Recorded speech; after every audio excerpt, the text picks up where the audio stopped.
Good morning बच्चों। आज हम स्टार्ट करेंगे केमिकल इक्विलिब्रियम। हाँ, केमिकल इक्विलिब्रियम अपन ने कल कर लिया, आज करेंगे अपन आयनिक इक्विलिब्रियम। ठीक है, तो आयनिक इक्विलिब्रियम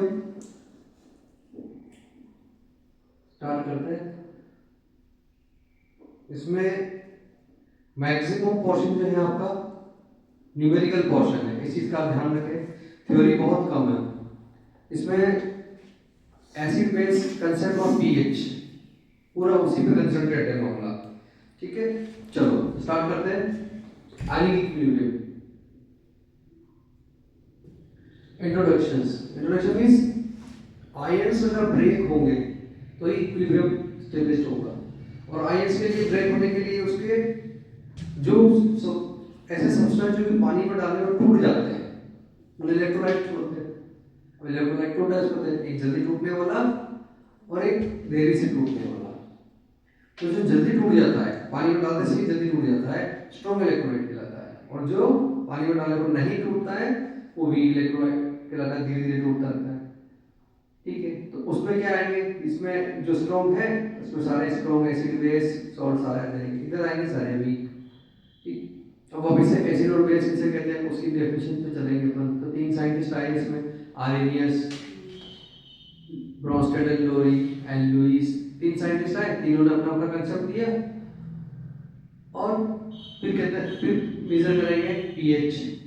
तो ये एसिड और बेस कैसे पता चला अपने को, पीएच स्केल से। तो हम पता लगाने के लिए सबसे पहला रहता है आपके पास यूनिवर्सल इंडिकेटर, एसिड है या बेस, एक रेंज पता चल जाएगी कलर का। फिर एग्जैक्ट निकालने के लिए अपने पास सबसे पहले हम लगाएंगे लिटमस टेस्ट। लिटमस टेस्ट से पता लगेगा एसिड है या बेस है। फिर यूनिवर्सल इंडिकेटर से पता लगेगा रेंज क्या है उसकी। फिर रहता है अपने पास पीएच स्केल, पीएच मीटर। उस मीटर से आप डायरेक्ट पता लगा सकते हो उसका पीएच कितना है, जैसे 7.5 या 10.5, डेसिमल में भी पता चल जाएगा अपने को।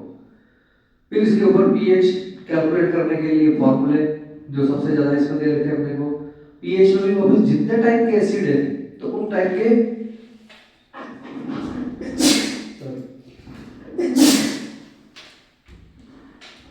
पीएच निकालना। अब हमारे पास जो weak acid, weak base, strong acid, strong base, उनको मिक्स करने के बाद के पीएच, कंपटीशन में न्यूमेरिकल वहां से आता है। जैसे आपने एक एसिड है स्ट्रॉन्ग है जिसका 10, स्ट्रॉन्ग एसिड है जिसका पीएच 2 है सपोज, और एक वीक एसिड है जिसका पीएच 6 है, दोनों का कैलकुलेटेड है, दोनों को मिक्स करने के बाद नया क्या बना, उसका पीएच कितना होगा, ऐसे क्वेश्चन आएंगे। दूसरा क्वेश्चन आएगा, एक एसिड है एक बेस है, एक स्ट्रॉन्ग एसिड एक वीक बेस है, दोनों को मिलाने पर नया पीएच क्या होगा, उसमें न्यूमेरिकल है। फिर इसमें common ion effect, solubility product, buffer solution के भी टाइप्स बहुत हैं। ये 3-4 टॉपिक पे पूरा चैप्टर चलेगा। तो डेफिनेशंस के फॉर्म में बफर सॉल्यूशन जो लोकल एग्जाम में क्वेश्चन आएगा लिखने वाला, buffer solution, common ion effect, solubility product, acid किसे कहते हैं, बेस किसे कहते हैं, आरएनएस इक्वेशंस, आरएनएस के अकॉर्डिंग, लुईस के अकॉर्डिंग, ब्रोंस्टेड के अकॉर्डिंग, ये मेन टॉपिक। पर जो कंपटीशन की तैयारी कर रहे हैं उनके लिए न्यूमेरिकल मेन है। न्यूमेरिकल ही आएगा, डेफिनेशन से क्वेश्चन रेयरली आएगा, मोस्टली सारे न्यूमेरिकल ही इसमें। ठीक है, तो न्यूमेरिकल के लिए अलग वीडियो बनाएंगे, पर अभी इसमें मैं न्यूमेरिकल बताऊंगा, आप उसको पॉज करके नोट कर लेना, बाकी तो चलेंगे आगे। चलिए, ionic equilibrium deals with the equilibrium of any substance with its ions in a solution. These substance producing ions are called electrolytes. यानी जो आयन प्रोड्यूस करता है उसे अपन इलेक्ट्रोलाइट बोल रहे हैं। Then according to conductivity, substance are two types. दो type के हो गए कंडक्टिविटी के, नॉन कंडक्टर और कंडक्टर। अब कंडक्टर और नॉन कंडक्टर तो इलेक्ट्रिसिटी से रिलेटेड हो गए, जैसे करंट पास करना। अब करंट पास कौन करेगा, आयंस। बिना आयंस के करंट पास नहीं हो सकता। देखो जरा, दो substances which do not show the flow of current or electricity are called non-conductor. Then non-metal, plastic, rubber, wood, and except graphite. Exception case क्या है इसका? Graphite is non-metal but shows conductivity due to motion of free electrons. उसमें free electrons हैं जिसकी वजह से ये conductivity show कर सकता है। चले आगे। अब कंडक्टर की बात करें तो this substance which shows the conductivity or flow of current are called conductor, ठीक। and these are two types। अब कंडक्टर में वापस two types के हो गए अपने पास, मेटलिक और इलेक्ट्रॉनिक कंडक्टर, फिर आयनिक और electrolytic conductor. those conductor which shows conductivity due to motion of free electrons, resistance increases with increasing temperature। all metal or graphite consider metallic conductor। Ionic conductor और आयनिक electrolytes में substance आएंगे, chemical आएंगे, ठीक। दोस conductor which shows conductivity due to movement of free ions are in a free state in the solution of ionic compounds on passing electric current through the solution। ions move towards oppositely charged electrode। जब उसमें current pass करेंगे तो oppositely charge की तरफ जाएगा। And cation moves to what's cathode, negative electrode. Cathode यहां पर क्या है, नेगेटिव है, ठीक है। And anion moves toward the anode जो कि पॉजिटिव है। और अपने सेल में अपन ने पढ़ा था एनोड नेगेटिव है। यहां पर बात कर रहे हैं इलेक्ट्रिसिटी की, इलेक्ट्रोलाइसिस की। The current flow through the solution due to the movement of the ions. Resistance decrease with increase in temperature. Resistance क्या होता है, decrease with increase in temperature, ठीक है, इसके रेस्पेक्ट में। और यहां एक ऊपर एक बात लिखी थी, देखो जरा, resistance increases increase in temperature. किसके लिए बात करी, मेटल के लिए। मेटल में रेजिस्टेंस बढ़ेगा तो टेम्परेचर बढ़ने पर रेजिस्टेंस बढ़ेगा, यानी करंट का फ्लो में ऑब्स्ट्रक्ट आएगा, ऑब्स्टिकल्स आएंगे ताकि फ्लो नहीं हो पाएगा, फ्री फ्लो नहीं हो पाएगा। यहां उल्टा है, ध्यान रखना। यहां टेम्परेचर बढ़ेगा, रेजिस्टेंस कम होगा, क्योंकि उसकी काइनेटिक एनर्जी बढ़ेगी, मूवमेंट फास्ट हो जाएगा। ये ध्यान रखना, क्योंकि इसमें क्वेश्चन देते हैं वो, हम क्या एक कंसेप्ट लेके बैठे रहते तो वो क्वेश्चन फिर ट्विस्ट हो जाता थोड़ा सा, ध्यान रखना। चलो नेक्स्ट चलते हैं अपन। The current flow through the solution due to the movement of the ion resistance decrease, ये हो गया। According to strength ionic conductors are two types. अब यहां देखो AgNO3 डाला इसमें, तो यहां पर कैथोड नेगेटिव है, एनोड पॉजिटिव है, तो कैथोड पर जाएगा कैटायन, तो एनोड पर जाएगा एनायन। तो ऐसे याद रखो, जब भी हम इलेक्ट्रिसिटी पास करते, करंट पास करते, तो सारे एक लाइन में आ जाते हैं। करंट का मतलब खतरनाक मामला रहता है, तो ऐसे याद रखेंगे, C से C और A से A करंट की उपस्थिति में। C से C मींस कैथोड पर कैटायन और A से A मींस एनोड पर आयन। जब करंट आता है सारे एक सीरीज में हो गए, ये हमें याद रखना, ठीक है ना। क्योंकि सेल में और इसमें अगर कंफ्यूजन रहा थोड़ा सा भी तो क्वेश्चन गलत करवाते हैं, ये हमें याद रखना। जब हम बाहर से करंट लाना है C से C, A से A, जब हम करंट खुद जनरेट कर रहे हैं तब C पे A और A पे C, याद आ जाएगा, वो सेल की बात है, ठीक है। मैंने देखा मोस्टली बच्चे इस चीज पर कंफ्यूज होते हैं, और थोड़ा सा अगर ट्रिकी मेथड से दिमाग में उठा लेंगे नहीं रहेगा। चलो फिर बात करते हैं, टू टाइप्स के इलेक्ट्रोलाइट्स हैं, स्ट्रॉन्ग और वीक। Good morning. स्ट्रॉन्ग और वीक, तो strong electrolytes those ionic conductor which are completely ionized in aqueous solutions. क्या है, एक ही वर्ड याद रखना है, strong is completely ionized in aqueous solution are called strong electrolytes। Strong electrolytes, the value of degree of dissociation is 100%, यानी उसकी dissociation की जो वैल्यू आएगी वो 100% आएगी, ठीक। चलो आगे, जिसको अपन कहते हैं alpha, alpha is equal to 1। Strong acid, strong base and all soluble salt, वो सारे क्या कहलाते हैं, स्ट्रॉन्ग इलेक्ट्रोलाइट। जैसे स्ट्रॉन्ग एसिड में H2O, HCl, HNO3, HClO4, H2SO5, HBr, HI, HBrO4, HiO4, RSO3H, ये सारे strong acid. Strong base KOH, NaOH, BOH, CaSOH, RBOH। then all soluble acid, salt NaCl, KCl, CuSO4, ठीक। तो ये सारे इसमें आते हैं। चले आगे पर देखो जरा, वीक इलेक्ट्रोलाइट्स किसको बोलते हैं?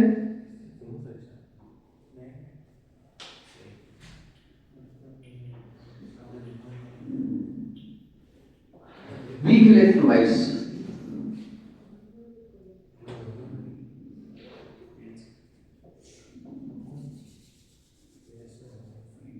देखो, weak electrolyte means partially ionised. एक वर्ड में याद रखेंगे, इन aqueous solutions are called weak electrolytes. Weak electrolyte the value alpha is less than 1. Week के लिए वैल्यू आ जाएगी 1 से कम। 1 से कम आने इसका मतलब ऊपर की वैल्यू ज्यादा है, कम और नीचे की वैल्यू ज्यादा, तब वैल्यू कम आती है, ध्यान रखना, ठीक है। एग्जांपल देखेंगे, weak acid, weak base. Weak acid में HCl, CH3COOH, HCOOH, H2CO3, H3PO3, H3PO2। Base में आएंगे तो NH4OH, CuOH, ZnOH, जितने भी मेटल हाइड्रोक्साइड है वो सारे वीक बेस आते हैं, ठीक है ना। MgOH ले लो, कुछ भी ले लो, मेटल हाइड्रोक्साइड वीक बेस में आते हैं। चलिए आगे चलते हैं।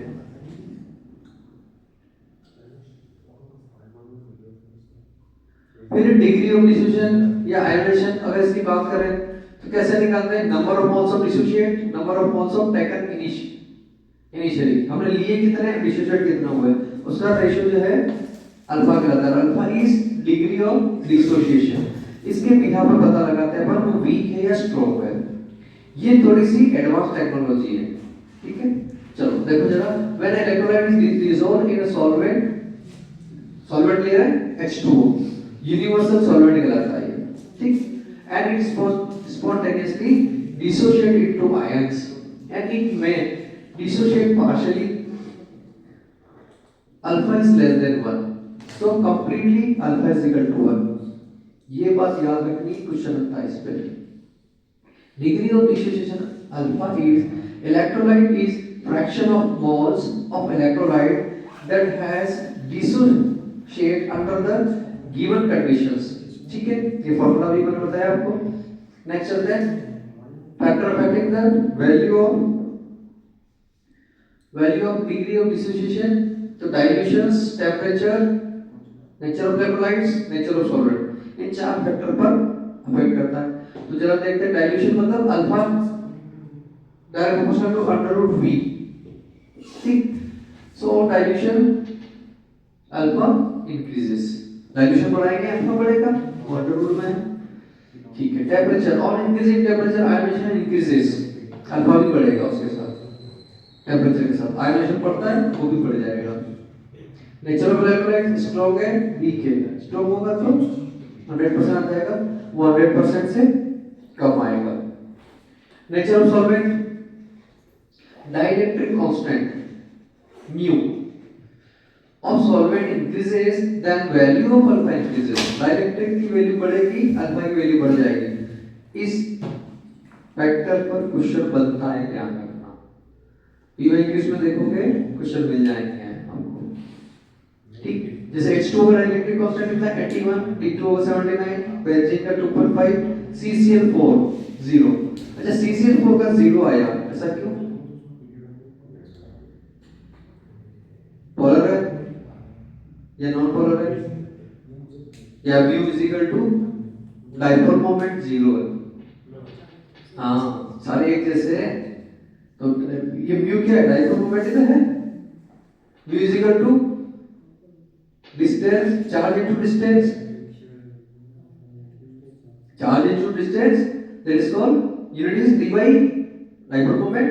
डाइइलेक्ट्रिक कांस्टेंट वही है, इतना खींच रहे इलेक्ट्रॉन्स को, जो ज्यादा खींचेगा जल्दी टूटेगा। अब यहाँ खींचने का कोई प्रोसेस ही नहीं है, एक जैसा है। यानी टॉपिक वहीं से कनेक्ट हो गए, केमिस्ट्री वाला नहीं जाना, आपस में कोरिलेट है सब। चलो देखो, इसमें न्यूमेरिकल है, which has the greater alpha 1 alpha 2 following the equations, equation के हिसाब से बताना है। अब डाइइलेक्ट्रिक कांस्टेंट वाटर का ज्यादा है, that is 2, so alpha is greater। चलो नेक्स्ट है मिक्सिंग आयन। अब आयन्स को मिक्स करते हैं तब क्या होता है? Common ion effect odd ion effect. ठीक, तो अमोनियम हाइड्रोक्साइड को ब्रेक कर रहे हैं और मिक्सिंग अमोनियम क्लोराइड। तो ये क्या है, due to the mixing of common ion concentration of ammonium ion will increase, therefore equilibrium will shift to backward directions, means alpha decreases। Ammonium hydroxide के साथ में आपने डाला अमोनियम क्लोराइड, तो ये ज्यादा स्ट्रॉन्ग है इसलिए अमोनियम इसको बैक कर देता है। क्या करेगा, बैक करेगा, तो बैक करेगा डाइलेक्ट्रिक कोएफिशिएंट कम हो जाएगा उसका। ये आगे बढ़ेगा पर डिटेल से आएगा, अभी थोड़ा सा देख लो। नेक्स्ट है अमोनियम हाइड्रोक्साइड में HCl मिक्स करना है। Due to reactions of OH ions with H plus ion, concentration of OH will be decreases, equilibrium will shift forward direction, means alpha increases। Water बढ़ता जा रहा ना, वाटर बढ़ेगा तो क्या होगा, डाइलेक्ट्रिक कांस्टेंट बढ़ा देगा। ठीक है, चला आगे। चलो नेक्स्ट है ऑस्टोवर डाइल्यूशन लो। ऑस्टोवर डाइल्यूशन का मतलब है हमने कितना डाला, इनिशियल कितना, थोड़ी देर बाद कितना टूटेगा और दोनों में माइनस करके k निकालना। ये ऑस्टोवर डाइल्यूशन सिंपल सा। ठीक, अब देखो इसको। For weak electrolytes Ap dissolve in a water if alpha is the degree of dissociation। देखो जरा Ap थोड़ा इसको पढ़ते हैं, तो यहाँ पर इनिशियल 0 रहेगा, Cm कंसंट्रेशन इसकी, तो ये C अल्फा m हो गया, तो इसमें से माइनस कर लो, C 1 माइनस अल्फा। ठीक है, चलो आगे। तो K डिसोसिएशन लिखेंगे, प्रोडक्ट की कंसंट्रेशन अपॉन रिएक्टेंट की, प्रोडक्ट की कंसंट्रेशन अपॉन रिएक्टेंट, तो C अल्फा 1 माइनस अल्फा, तो C alpha square 1 minus alpha dissociation constant for the weak electrolytes. अब वीक इलेक्ट्रोलाइट एसिड का होगा तब भी यही आएगा, वीक इलेक्ट्रोलाइट बेस का होगा तब भी यही आना है, सेम वैल्यू आएगी, ध्यान रखना इसका। ठीक, अब यहाँ पर C क्या है, concentration, we can say 1/V, then V calculate करना है तो क्या होगा 1/C, volume of solution in each 1 mole is present, 1 मोल में कितना सॉल्यूशन प्रेजेंट है, इज कॉल्ड डाइल्यूशन। तो ये हो जाएगा डाइल्यूशन अल्फा स्क्वायर, C को हटा दिया, C को हटाकर अपन ने V लिखा, ये ध्यान रखना, वो कंसंट्रेशन के रिस्पेक्ट होता है, वॉल्यूम के रिस्पेक्ट में, तो C हटाया, बाई में 1 आ गया, V आ गया सॉल्यूशन। ठीक है, तो दोनों फार्मूले एक C के रिस्पेक्ट में, एक V के रिस्पेक्ट में, तो C ऊपर आएगा, V नीचे आएगा, दोनों इनवर्सली है, यहाँ दोनों इनवर्सली है, इसलिए ध्यान रखना। ठीक, and if alpha is negligible in the comparison to unity, alpha negligible है, नेग्लिजिबल मतलब डिसोसिएट नहीं हो रहा है।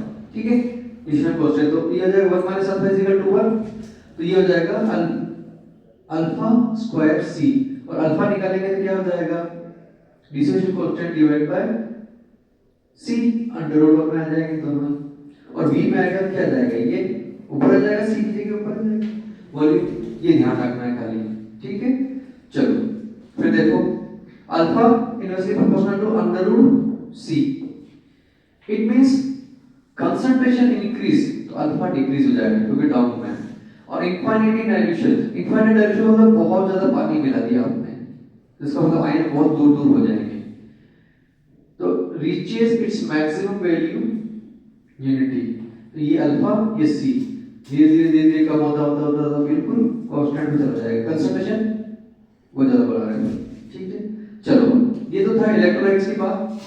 अब मेन मुद्दे पे आते हैं अपन जो इस चैप्टर की जान है, एसिड बेस। ठीक है, जिसको अपने को पढ़ना है, आपने छोटी क्लास में इतना ही पढ़ा था प्रीवियस क्लासेस में, जो H देता है एसिड, जो OH देता है वो बेस, बट यहाँ 11th क्लास में आपको उससे आगे की कहानी पढ़नी है। तो जिनके पास H नहीं है क्या वो एसिड नहीं है, क्या जिनके पास OH नहीं है क्या वो बेस नहीं है, है, उसके लिए कंसेप्ट अलग लगा, क्योंकि नेचर तो एसिड और बेसिक शो कर रहे हैं।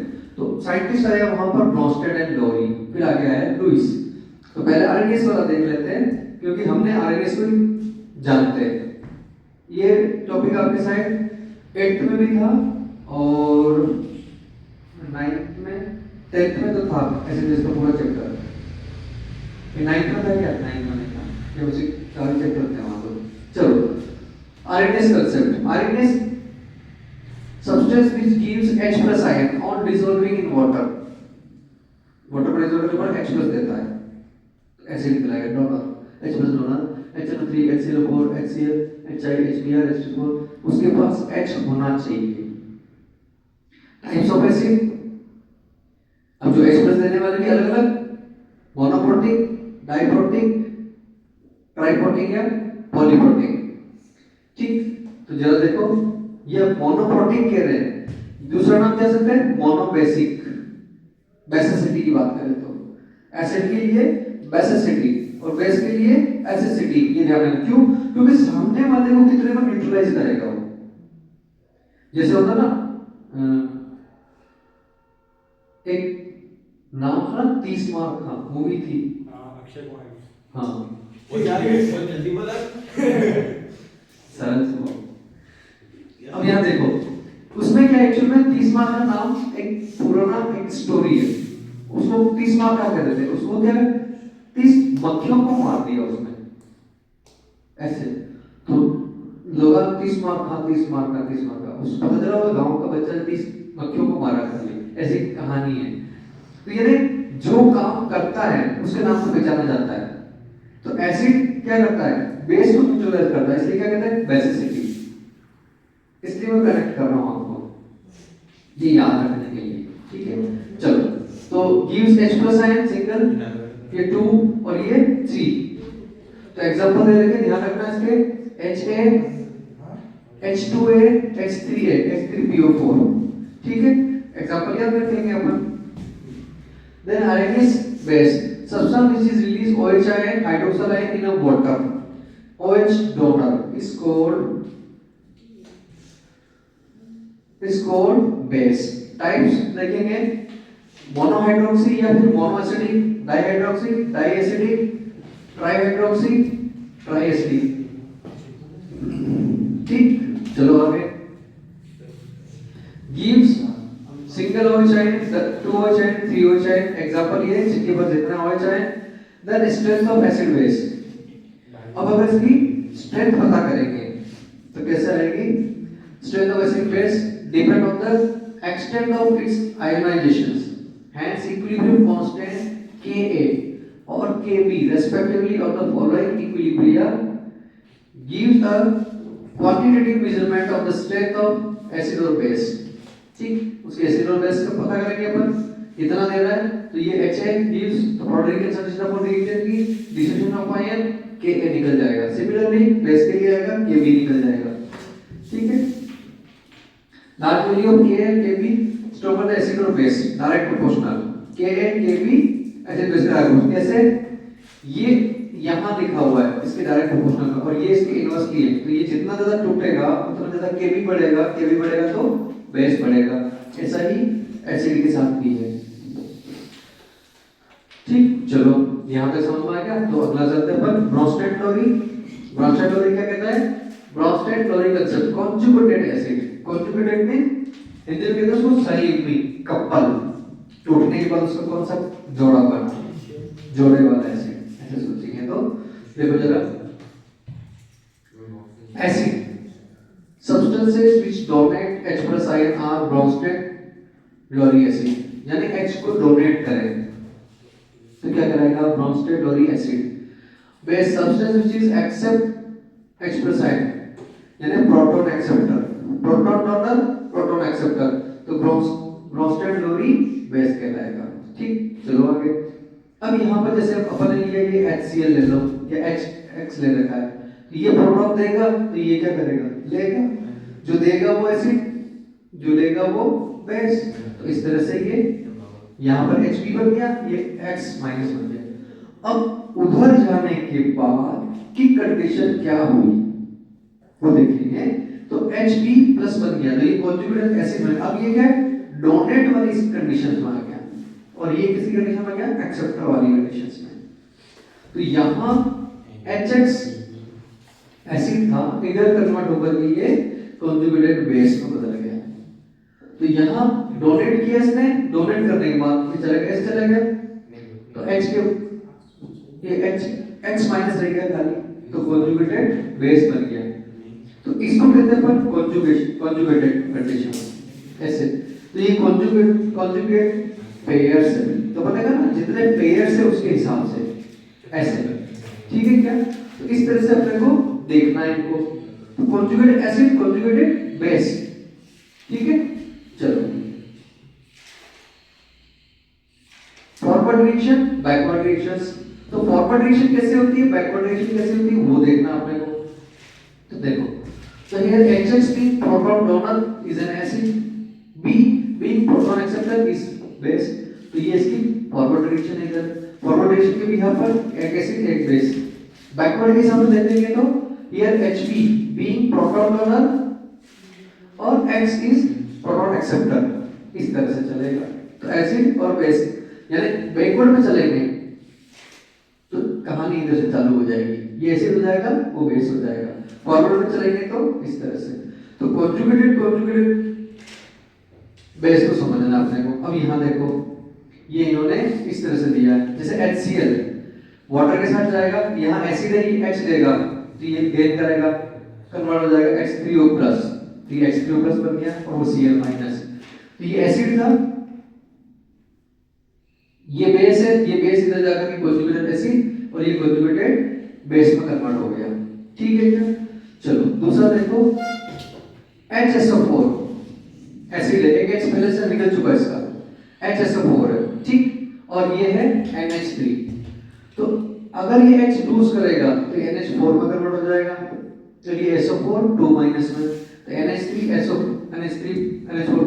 और SO4 2 माइनस, ठीक। इस तरह से ये कन्वर्ट हो गया। फिर है FeH2O होल 6। अब यहाँ पर 3+ है और यहाँ पर H2O है, ठीक। तो देखो जरा, यहाँ से जैसे इसके ब्रैकेट के अंदर 6H2O है, तो एक H2O को बाहर करेगा, उसमें से H रिलीज कर देगा, तो बचेगा कितना ब्रैकेट में 5 बचेगा और एक OH बच जाएगा। तो यहाँ देखो ये कैसे कन्वर्ट हुआ, H2O5 और OH बन गया। तो इस टाइप का हमें कॉन्जुगेटेड एसिड और कॉन्जुगेटेड बेस ध्यान रखना है, ठीक है क्या? तो ये हम देखेंगे अगर इसको, तो कंपटीशन एग्जाम में इस लेवल पे ही पूछेंगे हमसे, नॉर्मल H और OH नहीं पूछेंगे, ठीक है। देखो जरा, conjugated acid base pair differ by only one proton. तो इन सब में एक प्रोटॉन का डिफरेंस है, या तो एक प्रोटॉन गेन किया हुआ है या एक प्रोटॉन लूज किया हुआ है। तो गेन और लूज वाला मामला ध्यान रखेंगे तो वो आ जाएगा। HCl कन्वर्टेड टू Cl-, देखो H के कम है, NH3 इसका कॉन्जुगेटेड एसिड NH4+, फिर इसी तरह से H2SO4 का HSO4-, H2 का H3O+, HSO4 का SO4-, RNH2 का RNH3+, H2O का OH-, ठीक है।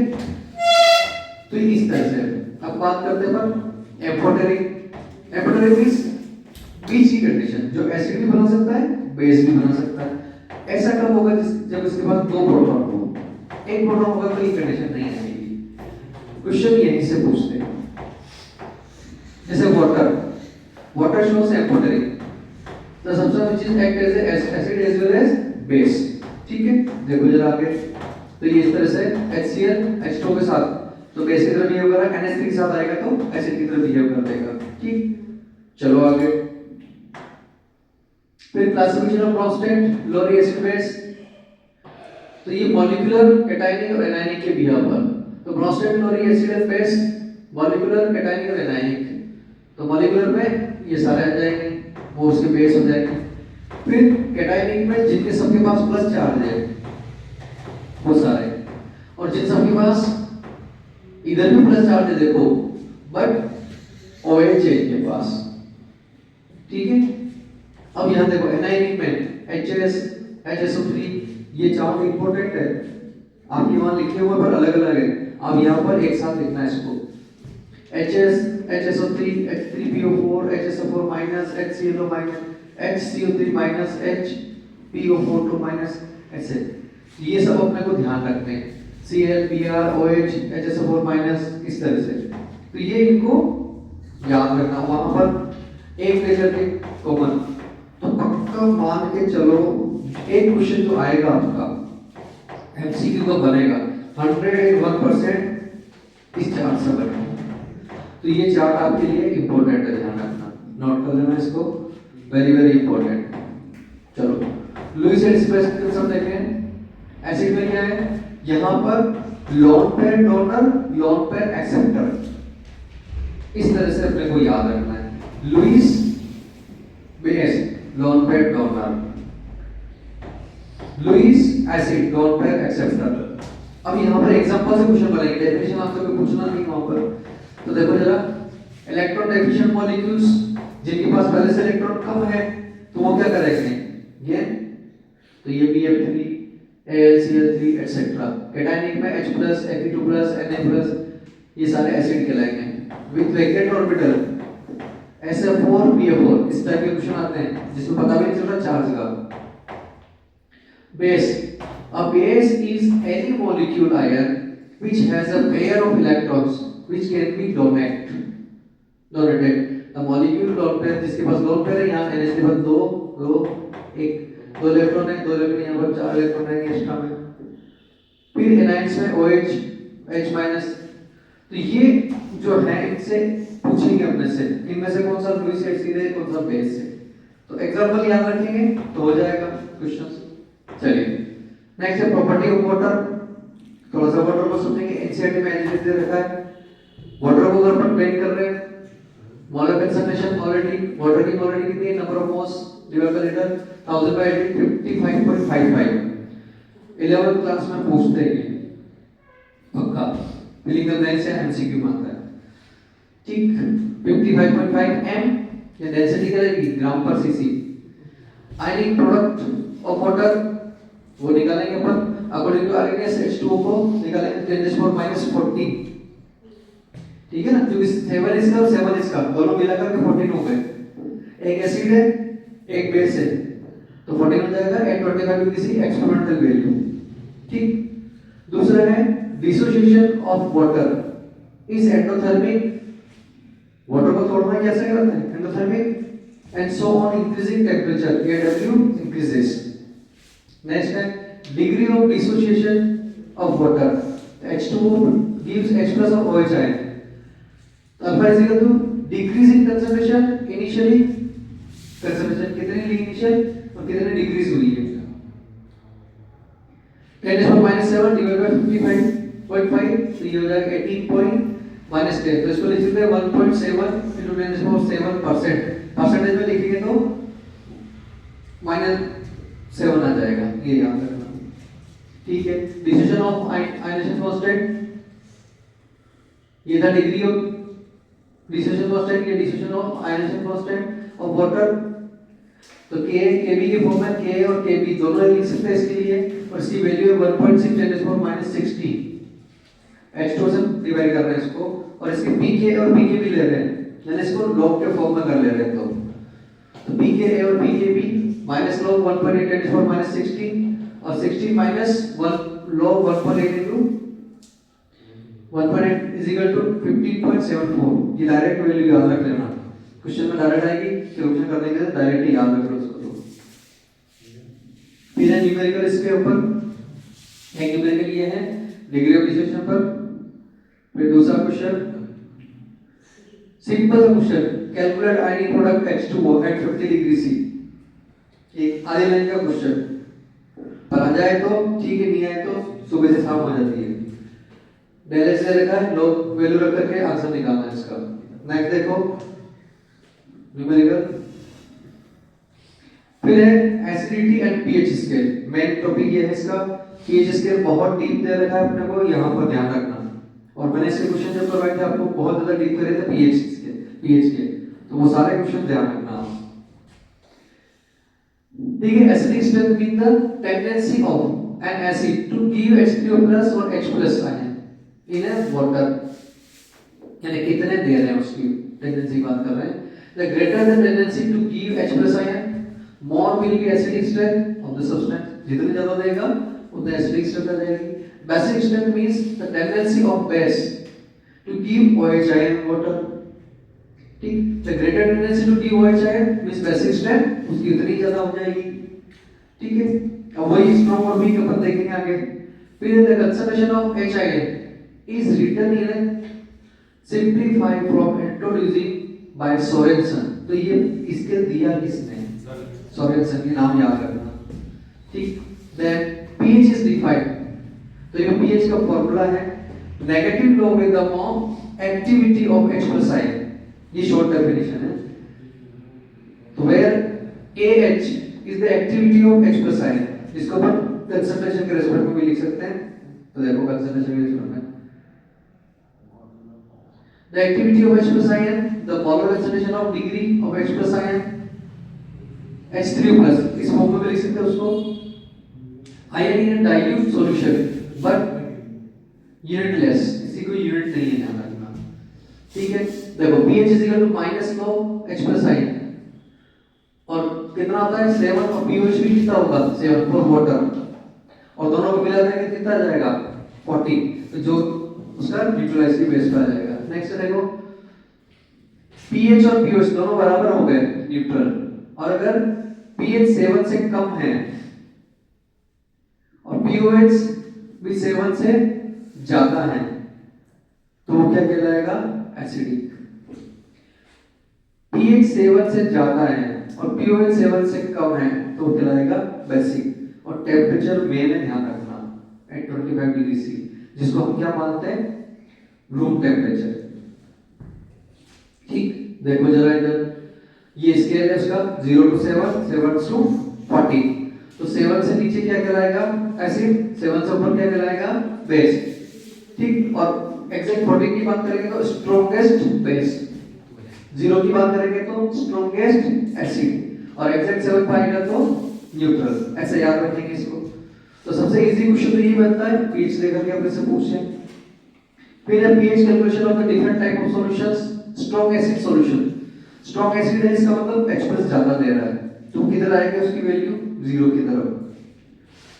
देखो जरा if concentration of H plus ion is greater than 10⁻⁻6 m, अब यहाँ 10⁻⁻6 m मॉडरेट थी इसकी। देखो H plus ion coming from water can be neglected, so H plus concentration normality of strong acid solutions, ठीक है। दूसरी बात करें if concentration of is less than 10⁻⁻6 H plus ion coming from water cannot be neglected, अगर ऐसा है तो neglect नहीं करेंगे उसको, और एक भी नेगलेक्ट कर सकते हैं। H plus ion normality of strong acid plus H plus ion coming from water in presence of this strong acid, ठीक है। ये इसके ऊपर एक क्वेश्चन दे रखा है, देखो कैलकुलेट द pH 10⁻⁸ MHCl, तो उसका MHCl दे रखा है 10⁻⁸, तो यहाँ Kw रखेंगे, Kw कितना होता है 14, x की वैल्यू रखी 8, तो इसके हिसाब से x² करके क्वाड्रेटिक इक्वेशन लगा करके अपन कैलकुलेट करेंगे, तो इसका अप्रोक्स आ रहा है 6.98, ठीक है। तो वीक एसिड हो जाएगा वो। फिर स्ट्रॉन्ग बेस के लिए इसी तरह से कैलकुलेट करेंगे, और एक न्यूमेरिकल दे रखा है, चलो आगे। Then pH of mixing of 2 acid, मैं बता ना 2 एसिड को मिक्स करेगा फिर बताएगा इसका pH बताओ, तो ये इस टाइप के न्यूमेरिकल आते हैं। The V1 volume of strong acid solution normality N1, और V2 वॉल्यूम की अनदर स्ट्रॉन्ग सॉल्यूशन की नॉर्मलिटी कितनी आएगी N2। तो number of H plus ion solution N1V1 और number of H plus ion second solution के लिए N2V2, तो फार्मूला बन के आ गया N1V1 प्लस N2V2, Nv निकालना है। तो distribution equilibrium of none of this acid will be disturbed at the both are strong, जब दोनों स्ट्रॉन्ग होंगे तो ये देखो इस पे क्वेश्चन आता है, ध्यान रखना पक्का। N1V1 plus N2V2 divide by V1 plus V2, N कैसे निकलता है normality M/N, basicity of acid है, यहाँ पर कितने H प्लस पे OH दे रहा है वो। ये तो हो गया एसिड के लिए, और ये है बेस के लिए सेम फार्मूला, केवल यहाँ पर OH आ जाएगा। अब इसके ऊपर न्यूमेरिकल दे रखा देखो एक, like calculate the pH of mixture 400 ml 1/2 m का H2SO4 है, 400 ml 1/100 का HCl है, और प्लस 200 ml ऑफ वाटर, तीन चीजें मिला दी। अब वो कह रहा है इसके बाद का पीएच बताओ। तो क्या किया अपन ने, N1V1 इसका निकाल लिया 1/100 1/200 into 400/1000, उसको into 2 is equal to ये आया 4/1000। फिर ऐसे प्रकार का कैलकुलेट करेंगे N2V2, फिर इस फॉर्मूला वैल्यू पुट करेंगे N1V1 plus N2V2, तो ये is equal to 8 into 10 to the power minus 3, और इस तरह से कैलकुलेट करेंगे तो आंसर आया 2.1। 2.1 मींस स्ट्रॉन्ग एसिड आ जाएगा। ठीक है, न्यूमेरिकल का लिखना और सॉल्व करना है इसको। फिर इसी तरह से ये बेस का दे दिया, दो बेस मिला रहे, जो नया बनेगा उसका निकालो। तो इस क्वेश्चंस को आपको नोट करना है और लिखना है अपनी कॉपी में। फिर देखो तीसरे टाइप का सॉल्यूशन, दो स्ट्रॉन्ग एसिड को मिलाया, दो स्ट्रॉन्ग बेस को मिलाया। अब ये कह रहा है एक एसिड मिला स्ट्रॉन्ग, एक बेस मिला। देखो स्ट्रॉन्ग एसिड मिला, स्ट्रॉन्ग बेस मिला, तो कैसा हो जाएगा वो न्यूट्रल्स। देखो ये acid base neutralization reaction will take place, neutralization reaction आ जाएगी, and the solution will be acidic और basic depending on which component has been taken in axis. If V1 volume of a strong acid solution of normality N1 is mixed with the V2 volume strong base solution normality N2, वही N1 V1 N2 V2, but यहाँ पर क्या हो जाएगा, वो neutralise हो जाएगा, that is what H और OH, solution will be acidic, solution will be basic in nature। अब इसके ऊपर एक न्यूमेरिकल दिया है हमने, एक बेस मिलाया, एक एसिड मिलाया, तो नया क्या निकला, जो स्ट्रॉन्ग होगा उसका आ जाएगा। ठीक है, फिर इसी तरह से एक क्वेश्चन और दिया, ये अगला देखो चौथे टाइप का, वीक एसिड वीक बेस दोनों मिलाए। पहले क्या मिलाया, स्ट्रॉन्ग एसिड स्ट्रॉन्ग बेस, तो ये फोर्थ टाइप का सॉल्यूशन है। अब इसमें भी क्या होगा, लगभग न्यूट्रलाइज ही आएगा वो। ठीक है, क्योंकि दोनों ही weak acid does not dissociate 100%, then we have the calculate the percentage of dissociation, Ka dissociation constant, और वैसे इस तरह से देखो ये weak acid के लिए निकालना है, C alpha स्क्वायर ऊपर में निकाला, ये वाला alpha is equal to Ka/C, volume आएगा तो ऊपर आ जाएगा। ठीक, ऐसे ही दोनों के लिए निकालना। अब यहाँ देखो on decreasing dilutions concentration decrease, alpha increase, then H+ ion decrease, pH value increase. इस रिलेशन का क्वेश्चन है, याद रखना। ठीक है, चलो ये देखो इस पे न्यूमेरिकल दे रखा है। ठीक, न्यूमेरिकल को पॉज करके आप नोट करना। ये न्यूमेरिकल अगर करते तो 1 घंटे में 4-5 न्यूमेरिकल ही हो पाते, ज्यादा से ज्यादा 8-10 हो जाएंगे। ठीक है, तो अभी आप इसको देखना, ये देखो दोनों का ऐसे करके निकालना, डिसीजन कांस्टेंट निकालना है। ठीक, चलो कहाँ तक, अभी तो बहुत बाकी है। अब पूरा ये चैप्टर कम से कम अपन ने जो पढ़ा था 1 महीने पढ़ा था इसको, पूरा इक्विलिब्रियम को 1 से 1.25 महीने में, 1.5 महीने। हाँ 1.5 महीने पढ़ा था इस चैप्टर को, और इस चैप्टर को 1 घंटे में समराइज करना बहुत टफ है, बहुत टफ है, क्योंकि केवल थ्योरी को टच कर रहे हैं तो भी नहीं, क्योंकि न्यूमेरिकल वगैरह प्रैक्टिस तो बहुत चाहिए इसमें। देखो जरा pH of a mixing weak acid और स्ट्रॉन्ग एसिड, अब ये 500 टाइप का हो गया। सबसे पहला टाइप का सॉल्यूशन, दोनों स्ट्रॉन्ग एसिड दोनों स्ट्रॉन्ग बेस, फिर एक एसिड स्ट्रॉन्ग एक स्ट्रॉन्ग बेस, एक वीक एसिड वीक बेस, 4 हो गए। पांचवा दोनों को अलग अलग करेंगे, वीक एसिड के साथ में स्ट्रॉन्ग एसिड सॉल्यूशंस। ठीक है, मोनोप्रोटिक का। चलो आगे तो देखो जरा, weak acid and strong acid both will be contribute H+ ion, दोनों ही देंगे तो दोनों से नई चीज बनेगी।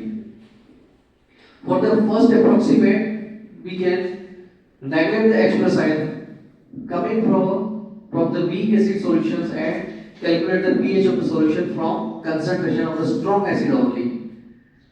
To calculate exact pH, we have to take the effect of presence of strong acid on the dissociation equilibrium of weak acids. ठीक है, देखो इसको ऐसे लिखेंगे SA strong acid, WA weak acid, इसका C1 इसको C2 से डिनोट कर रहे हैं, ठीक है। अब देखो इसके लिए ये आया C2, तो ये इसका निकाला अपन अल्फा K आ जाएगा, दोनों को मिला करके लिख रहे हैं, तो alpha is greater less than 1, weak acid dissolution will be further suppressed because of presence of strong acid, common ion effect। तो एक weak है एक strong है तो उसको suppress कर देगा। ये देखो Ca C2 alpha C1 alpha, तो टोटल आयनिक कंसंट्रेशन हो जाएगा C1 plus C2 alpha. If the total H plus from the acid is more than 10⁻⁻6 m, then contribution from the water can be neglected. If not, then we have to take H plus from the water, ठीक है। Next type का देखो pH of mixing two weak acid। अब पहले क्या था, pH of mixing weak acid and strong acid, एक strong एक वीक। अगला देखो mixture of two weak acid, दो वीक एसिड को मिला रहे हैं अपन और दोनों कैसे हैं, मोनोप्रोटिक, ठीक है। तो इस तरह से both acid will B dissociate partially. अब ये सेम कैलकुलेशन बता रखी है, इसका आ रहा है यहाँ पर अंडर रूट में आ जाएगा, तो ये आपको एक बार करके देखना है इसको, ठीक है। चलो आगे, ये इसके ऊपर न्यूमेरिकल है, जो एसिड आ रहा है उसका एक न्यूमेरिकल आ रहा है, दो न्यूमेरिकल, एक दो न्यूमेरिकल है, वो आप करना है, इसको सॉल्व करना, ठीक। चलो आगे, तीसरा टाइप, नेक्स्ट टाइप का pH of solution of polyprotic acids. Polyprotic में दो से ज्यादा अगर H प्लस देगा तो, ठीक। Diprotic acid is the one which is capable of giving two proton per molecule in water. Let us take weak diprotic acid H2A in a water whose concentration is Cm। देखो जरा इसके लिए ये दे रखा है, तो alpha 1 is degree of ionization of H2A in presence of Ha, alpha 2 degree of ionization Ha in presence of H2A, Ka और K2 दे रखा है इनका, और ये इसका फॉर्मूला डिवाइड कर रखा है, ये फर्स्ट के लिए और ये सेकंड के लिए, स्टेप फर्स्ट और स्टेप सेकंड। चलो ये इसके लिए अप्रोक्सीमेशन बता रखा है, ये फार्मूला जो अपन ने देखा था वही C alpha square 1 minus alpha, main formula यही है वैसे। चलो ये इसके ऊपर ये न्यूमेरिकल है, फिर नेक्स्ट है isohydric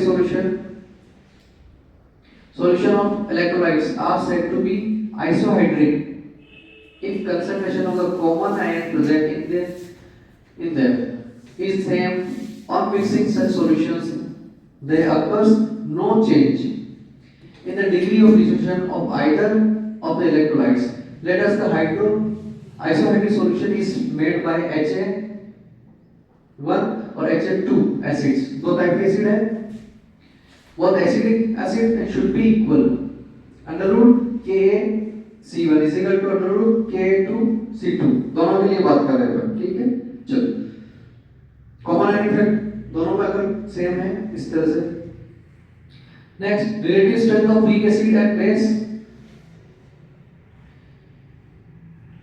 तो ये फॉर टू एसिड इक्विलिब्रियम है, strength of acid strength of first और सेकंड के लिए अंडर रूट में लिख करके कैलकुलेट कर सकते हैं। सॉल्ट की बात करेंगे तो एसिड प्लस बेस मिलाकर के सॉल्ट बनाएंगे, तो सॉल्ट भी ऐसे ही जिससे स्ट्रॉन्ग से बना हुआ है वो उसके जैसा पीएच शो करेगा। जैसे स्ट्रॉन्ग एसिड स्ट्रॉन्ग बेस का सॉल्ट बना तो न्यूट्रलाइज, दोनों वीक है तो न्यूट्रल, एक स्ट्रॉन्ग है एक वीक है तो स्ट्रॉन्ग वाले का वो नेचर शो करेगा। इधर का बेस अगर स्ट्रॉन्ग है एसिड न्यूट्रल है तो बेसिक नेचर शो करेगा, ठीक है। तो ये अपने को हल्का सा ध्यान रखेंगे, इसको तो आ जाएगा, ठीक है। चलो आगे, salt are the ionic compounds formed when its positive part cationic and from base its negative part। salt का पॉजिटिव कहां से आएगा, एसिड और बेस से, ऐसे याद रखना। salt में भी टेस्ट salty, bitter, sweet और tasteless हो सकता है। solution of salt में भी acidic, basic, neutral तीनों हो सकते हैं। Fused salt and their aqueous solutions contain electricity and undergo electrolysis. नमक का सबसे बढ़िया एग्जांपल याद रखना है NaCl, है ना? The salt are generally crystalline solids.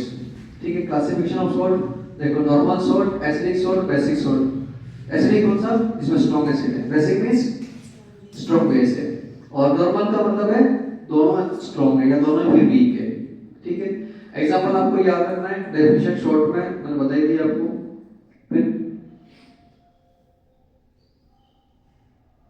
फिर है हाइड्रोलिसिस ऑफ सॉल्ट। हाइड्रोलिसिस से वाटर में ऐड करना है। Salt hydrolysis define that process in which water react with cation और एनायन और both of salt to change the concentration of H+ ion, OH- ions of water. Salt hydrolysis is reverse process of neutralization. Water plus salt gives acid or base, del H positive. Hydrolysis of strong acid weak base. वो normal था, अब ये categorise आ जाएगा। Categorise means strong और week, इस तरह से चलेगा। तो देखो, स्ट्रॉन्ग एसिड, स्ट्रॉन्ग बेस, जिसे अपन SaWB टाइप्स करें। ये एग्जाम्पल के बाद इनके पीएच भी निकलवाता है हमें से, ये ध्यान रखना, क्योंकि आईआईटी के अंदर जो क्वेश्चन आता है वो पीएच निकलवाने का आता है। बहुत एडवांस टेक्नोलॉजी है इसके अंदर और ये सबसे ज्यादा यूज आने वाला है, क्योंकि अभी जितनी मेडिसिन बनती है तो पीएच बिहार पे बनती है। ह्यूमन बॉडी को कैसे एडजस्ट करेगी, कैसे वो सॉल्ट बना लेंगे और वो हमारी बॉडी में एडजस्टेबल है या नहीं है, ये टेक्नोलॉजी उसको डिसाइड करती है। ये सारे फॉर्मूले मेडिसिन प्लांट में या फिर जो जितने भी केमिकल्स बनते हैं उसमें सब में यूज आते हैं।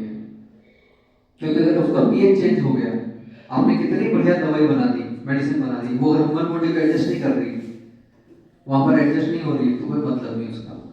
ह्यूमन बॉडी के अंदर एडजस्ट होनी चाहिए, ऐसा। ठीक, चलो थोड़ा सा इसको देख लेते हैं। तो रिलेटिव बिटवीन, ये इसका निकालेंगे दिस, और relation between KH, KW, KB, ये आपका एनसीईआरटी में ऐसे दे रखा है।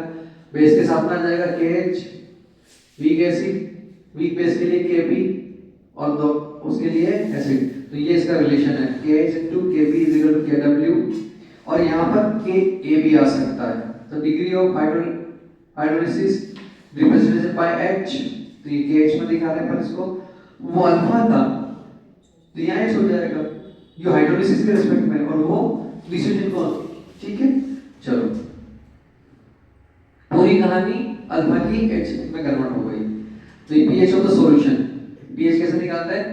Minus logarithm of hydrogen ion, तो ये KH KW, फिर टेकिंग बोथ साइड लॉग लेंगे, तो इसका फार्मूला डिराइव हो गया ये वाला, ये मेन फार्मूला बच्चों, ये वाला pH = 7 - 1/2 pKa b - 1/2 log C।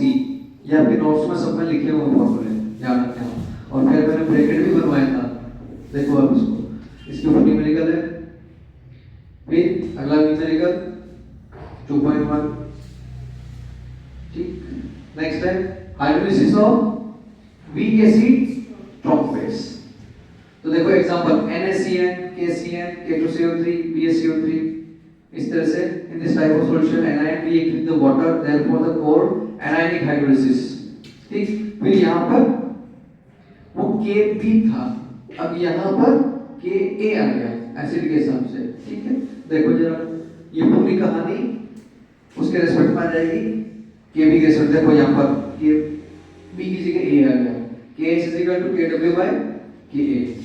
ठीक, और डिग्री ऑफ हाइड्रोलिसिस और उसका डिग्री कैलकुलेट करना है पर, तो यहाँ पर Ka आ जाएगा, पूरा फॉर्मूला जो बेस के लिए लिया अपन ने वो का वो एसिड के लिए आ जाएगा। pH ऑफ द सॉल्यूशंस, उसके pH निकालना है अपन, तो उसका ये फॉर्मूला आ गया। ये 3-4 फॉर्मूले आपको लिखवा भी रखे हैं और कर रखे हैं, तो इसको ध्यान रखना है। यहाँ देखो Ka आ गया, पहले क्या था? Kb था, 7 + 1/2 Ka + 1/2 log C। चलो सम अप करते हैं अब इसको, ये इसका न्यूमेरिकल है। ठीक, ये इसका एक न्यूमेरिकल और है, इनको आप वीडियो को पॉज करके नोट करें और प्रैक्टिस करें। सारे करवा लेंगे। Hydrolysis of weak acid weak base, दोनों ही वीक है। पहले में एसिड स्ट्रॉन्ग था, दोनों ही वीक आ गए। ठीक है, तो ये इसका एक चार्ट दे रखा है, इस चार्ट को अपन ध्यान रखेंगे। के ग्रेटर देन के बी ग्रेटर देन के ए, और ये के और के बी जब बराबर हो जाए तब का है। और ये तीनों के लिए रेशो का फॉर्मूला वापस दिया है, देखो जरा इसको। ये degree of hydrolysis KH, pH of the solution, उसी का वापस pH निकाल रहे हैं। तो यहाँ देखो ये एज इट इज फॉर्मूला निकल के आ गया इसका, pH is equal to pKa और pKb, दोनों वीक एसिड है। ठीक, चलो इसके ऊपर हम ये न्यूमेरिकल 224, फिर इसका सॉल्यूशन देखो इस तरह से निकाला हुआ है। फॉर्मूला में वैल्यू पुट कर अगर मैं आपको आ जाएगी तो आंसर निकल जाएगा। और दोनों ही वीक है, देखो pH कितना आ रहा है 7 का मतलब न्यूट्रल। फिर देखो एक न्यूमेरिकल और ये है, नेक्स्ट 26, 27, 28। फिर देखो दोनों ही स्ट्रॉन्ग अगर लेते हैं तभी pH कितना आएगा 7। स्ट्रॉन्ग एसिड स्ट्रॉन्ग बेस ले रहे हैं पर देखो NaCl BaCl2 इस तरह से। तो hydrolysis of salt is not possible, pH solution 7, ये याद रखना होगा।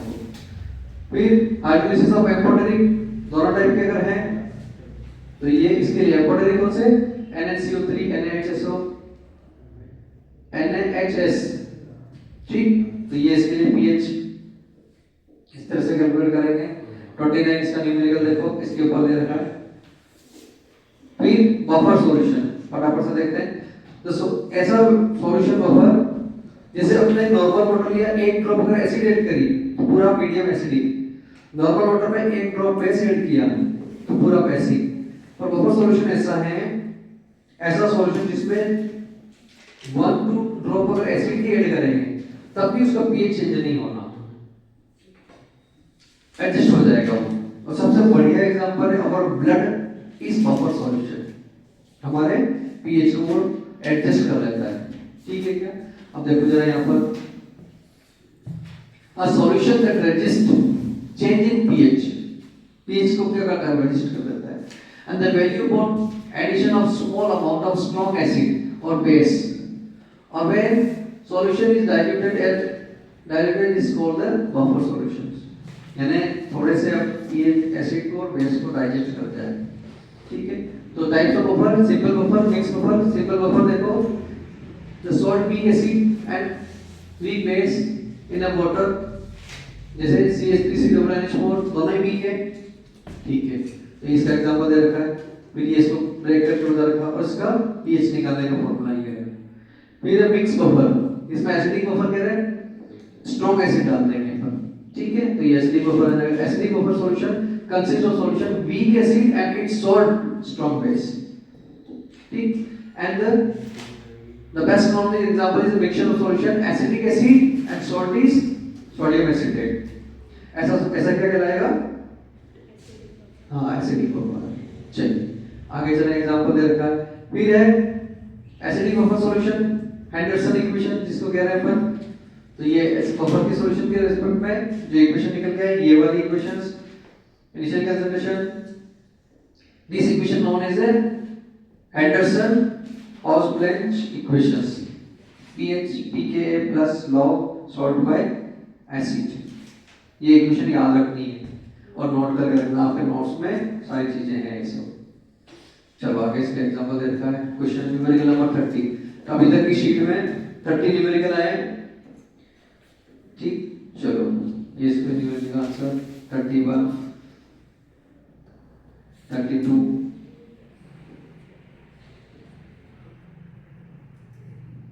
ये बेसिक बफर। बेसिक बफर में क्या होगा, बेस ज्यादा होगा। Basic buffer solution consist mixture of a weak base and salt with strong acid, तो बेसिक बफर हो जाएगा। Is known as a mixture of NH4OH और NH4Cl, ठीक। ये इसके एग्जांपल। इसी तरह से बेसिक बफर सॉल्यूशन, ये इसके लिए फार्मूला डिराइव कर रखा है, pH 14 ये इसकी इक्वेशन वही एंडरसन इक्वेशंस इसके लिए भी है। Mixture of buffer, condition of maximum buffer actions, उसके लिए फॉर्मूला यहाँ pKa था, pKb आ गया 40 माइनस, ठीक, ये इसका न्यूमेरिकल, ठीक, इसका सॉल्यूशन 35। इंडिकेटर्स मींस जो इंडिकेट करते हैं विशेष कंप्लीट और नॉट कंप्लीट, ठीक है। चलो बच्चों आज की कहानी देखते रखते हैं, इसको आप देखना, और अगर इसमें और कुछ नीड हो, वीडियो कैसा लग रहा है कैसा है आप कमेंट भी कर सकते हैं, बता सकते हैं इसमें क्या चेंज कर सकते हैं अपन, ठीक है। अभी तो केवल थ्योरी को टच किया, न्यूमेरिकल टच करने के लिए अलग चाहिए अपने को टाइम, और कम से कम ये चैप्टर जो पूरा है कंपटीशन की प्रोफेसर पढ़ते हैं 1 महीना तो चाहिए, जिसमें 1 से 1.5 महीना चाहिए, 1 महीने में कंप्लीट होता है, 30 क्लास कंटिन्यू चाहिए अपने को, ठीक है। बेस्ट ऑफ लक, मेरी तरफ से मैं प्रयास कर रहा हूँ, अब आपकी तरफ से आप प्रयास करें कितना कर पाते हैं, ठीक है।